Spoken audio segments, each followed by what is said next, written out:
Um crime impensável. A traição vinda de quem deveria amar incondicionalmente. Uma menina que teve os sonhos destruídos pela maldade humana. Vem comigo conhecer esse caso. Eu sou Patrícia e esse é o Mundo Cane. Angela McKenott nasceu em 1976 na Califórnia. Ela tinha uma relação próxima com a família, mas quando tinha 5 anos, sua mãe foi brutalmente assassinada. E esse caso permanece não resolvido até os dias de hoje.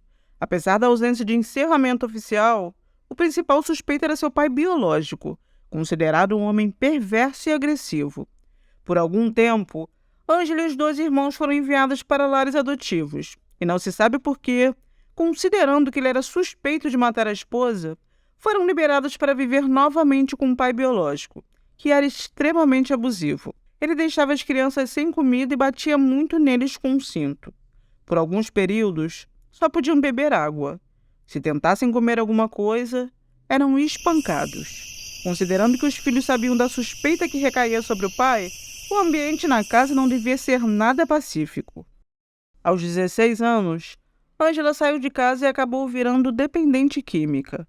Pouco tempo depois, conheceu outro adicto chamado Anthony Maples e teve 3 filhos com ele, Anthony Jr., Brandon e Jeanette, que nasceu em agosto de 1994. Quando as crianças ainda eram pequenas, Anthony foi preso e Angela acabou perdendo a custódia em virtude de suspeitas de negligência. Os 3 foram enviados para lares adotivos. Eu não consegui descobrir exatamente quanto tempo isso durou, mas a maior parte das fontes dizem que Angela perdeu a guarda em 95, quando Jeanette tinha apenas 1 ano, e a recuperou em 2001, quando a menina tinha 6 anos e meio. Ou seja, durante boa parte da infância, ela viveu em abrigos e na casa de estranhos. Eventualmente, Angela conseguiu recuperar Jeanette, mas os meninos, que eram um pouquinho mais velhos, escreveram uma carta implorando ao juiz que os deixasse continuar com os pais adotivos. E assim foi feito. A essa altura, Angela já tinha outra filha, e no ano seguinte, em 2002, ela casou com um homem chamado Richard e também teve um filho com ele. Em 2005, a nova família se mudou para Eugene, uma cidadezinha no Oregon. Jeanette Marie era uma menina meiga que amava ir à escola. Ela gostava de escrever, de ler poesia e chegou mesmo a ganhar alguns prêmios de excelência escolar. Seu principal refúgio era a biblioteca, onde passava horas e horas ao redor dos livros. E a menina tinha motivos concretos para buscar refúgio, já que sua vida pode ser descrita como um passeio no inferno. Em termos práticos, vamos colocar assim: Angela, a mãe, odiava Jeanette, a filha. Assim que recuperou a guarda, quando a menina tinha apenas 6 anos e meio, passou a espancá-la. Qualquer coisa era motivo para surras aplicadas com extrema violência. Ela também era negligente, e Jeanette sofria bullying por andar suja, com orelhas encardidas e roupas amareladas. Apesar disso, a menina era tão doce que conseguiu conquistar vários amigos, mas Angela não permitia que eles aparecessem para brincar, nem mesmo que ligassem para o telefone da casa. Durante uma aula de educação física, uma coleguinha viu hematomas e cicatrizes no corpo de Jeanette. Ela acabou admitindo que a mãe tinha sido a responsável por aquilo. A coleguinha contou para os pais, que imediatamente entraram em contato com o Serviço de Proteção à Criança.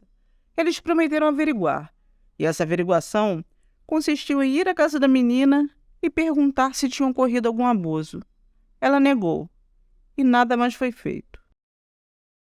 Depois disso, Angela simplesmente tirou a menina da escola e passou a educá-la em casa.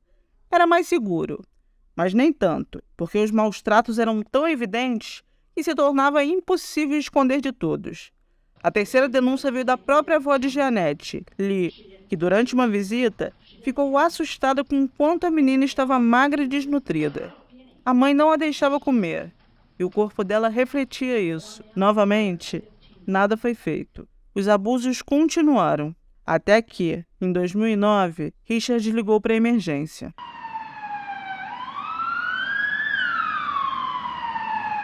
Quando os paramédicos chegaram na casa, foram recebidos por Angela. Ela disse que a filha tinha caído da escada e não conseguia respirar.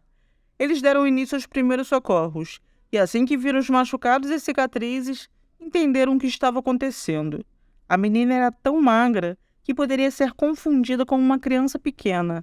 Aos 15 anos, Jeanette pesava aproximadamente 25 quilos. Ela foi levada para o hospital, mas àquela altura nada mais podia ser feito. A autópsia revelou um mapa de abusos. Praticamente todo o corpo da menina estava coberto por lacerações, atestando que ela tinha sido brutalmente espancada ao longo da vida. Os dentes da frente estavam quebrados e o resto estava tomado por cáries e tártaro. Os legistas declararam que ela parecia uma vítima de campo de concentração e que aquele tinha sido o pior caso de abuso que eles tinham visto. No total, Jeanette tinha mais de 100 cicatrizes, novas e antigas. Uma investigação de homicídio foi deflagrada. A polícia vasculhou a casa e encontrou resquícios de sangue recém-limpo num dos quartos. O marido de Angela, Richard, disse que no dia 9 de dezembro ela não queria ligar para a emergência e ele teve um trabalhão para convencê-la de que essa era a melhor saída. O plano de Angela era abrir uma cova e enterrar a menina dentro dos limites da propriedade, sem que ninguém soubesse. Eventualmente ela se deixou convencer. Enquanto ele chamava uma ambulância, ela tentava limpar as evidências do crime. Mas o que ela não esperava era que a filha mais nova fosse dar com a língua nos dentes. Revoltada com a morte da irmã, a menina contou a verdade à polícia.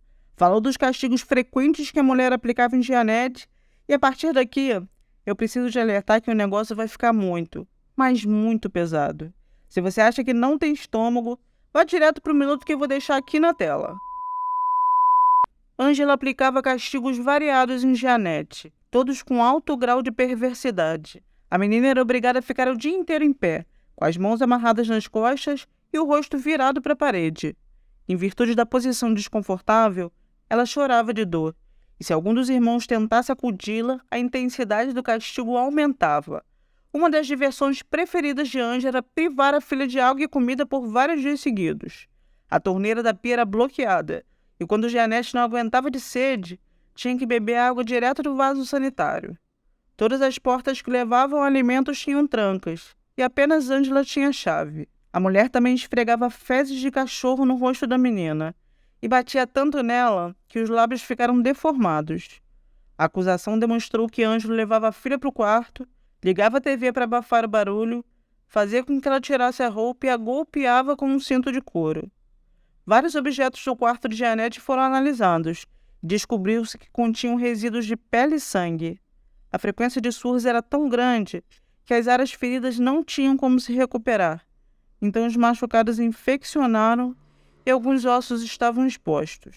Angela foi interrogada muitas vezes pela polícia, mas negava os maus-tratos. Por fim, quando viu um montante de provas contra ela, acabou confessando parcela dos abusos, mas alegou que a morte tinha sido acidental. Mesmo assim, ela e seu marido, Richard, acusado de conivência no crime, foram acusados de homicídio qualificado. E os jurados foram unânimes no veredito. Angela foi sentenciada à injeção letal. E por bastante tempo foi a única mulher no corredor da morte do Oregon. Eles tiveram que adaptar uma cela para acomodá-la, já que a prisão não tinha instalações adequadas. Mas ela acabou escapando desse destino. Posteriormente, em 2020, alegou negligência na representação técnica dos advogados e teve a pena revista para prisão perpétua sem condicional. Richard também foi sentenciado à prisão perpétua, mas terá direito a condicional em no mínimo 25 anos. Um dos advogados de defesa disse posteriormente que esse foi o caso mais indefensável que ele já trabalhou. O caso de Jeanette é o emblema de como o sistema de proteção às crianças é falho e deficiente. É inacreditável saber que dentro de uma das maiores economias do mundo, uma menina sofreu tanto sem que alguém olhasse para ela e dissesse: não, isso não tá certo. O único consolo é que hoje ela tá livre de toda a dor. Se você chegou até aqui, obrigado por assistir. E daqui a pouco tem mais. Valeu!